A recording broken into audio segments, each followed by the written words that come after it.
So this is just all about screw tips and screw gun fittings. The first thing I guess I should say is that I spray paint my tips for different sizes and different shapes. You can see the orange and the gold and the red are Robertsons of all different sizes. The Phillips, which is the cross kind for you people that I have a lot of customers that can't remember the names. Phillips, square, straight, whatever. It doesn't really matter what you call them.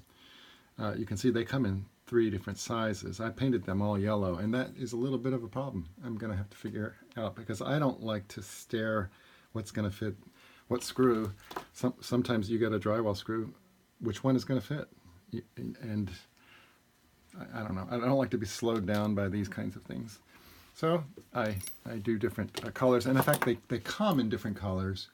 However, I don't follow the pattern that the industry uses. I didn't have those kinds of paints around.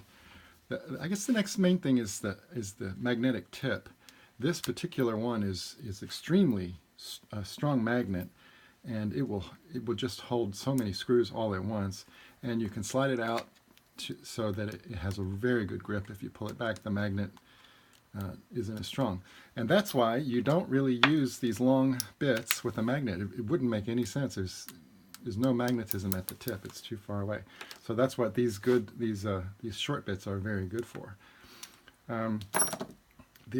Here's one from Bosch, which has a magnetic ability, but it's not nearly as strong. And I have this one from DeWalt, which I thought was interesting, but it has the ability to sort of turn a little angle, which sometimes is useful. And there's supposed to be a magnet in there. It's not very good, but it's still a quality tool. This one is the first one I had that you could turn around a corner. It has the hex, and it has the hex here, so it's a nice little tool. But then I went ahead and I splurged on Amazon, and I bought this. This is the better of the two, at least two angle turning extensions.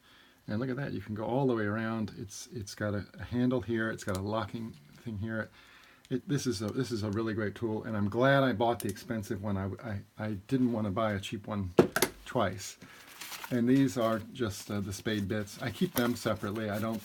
They're not part of my organizational scheme, which you can see here is all these little baskets. It's sort of disorganized right now.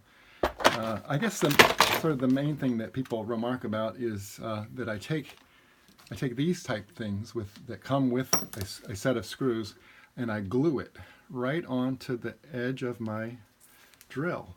Here's my corded drill, same thing. And that glue there is construction adhesive, very sticky, very hard, and very strong. And boy, I don't think I could get that off, but of course it's very ugly glue. It's used for holding down floors and walls, but it's extremely inexpensive for what you get. This is how it comes. And I just poke a nail in the side because these tips get clogged up right away. So I just start poking holes as I go along. As they dry up, I just poke a new hole, and you get all your glue that way. This is probably the number one main tool that a screw gun will need. They're just drills that come with the hex body. But if you don't have that, or if you have a lot of drills and you don't want to convert to hex, you just buy one of these converters. It has the hex, and then there's your keyless chuck, and you can put any drill you want in there. And that's a pretty useful thing. This screw gun itself is just amazing. This is a Black & Decker. I had to have something right away. I went to the store. It was cheap. I grabbed it.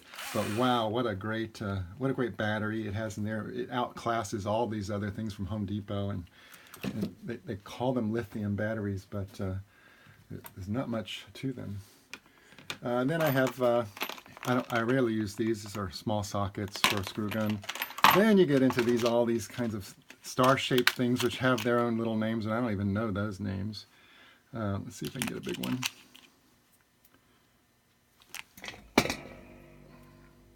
So those are extremely rarely needed, and they come with sets, and I just save them. I used one the other day actually, but I almost never use them. And then, I guess last and least is, well, over here you see my hole saws, but I don't really use those with a cordless drill.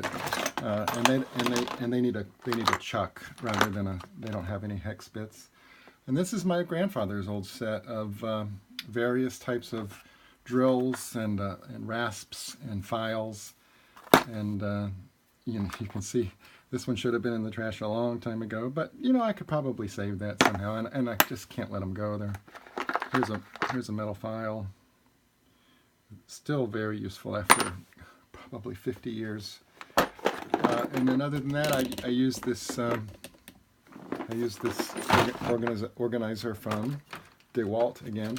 Oh yeah, this is a relatively new thing. I haven't had a really chance to use it, but it sets the depth of your countersink. Here, like a normal countersink that gives you the shape of a screw head, so the screw sinks a normal flathead screw. You can see that shape is the same. So that's how you get these flat screws. But you don't want to go too deep, and this prevents it from going too deep. And this distance is adjustable. So I've only just gotten this, and I've only used it once. I haven't really mastered it. It comes with a little wrench to change your setting. And I imagine if I ever wear out the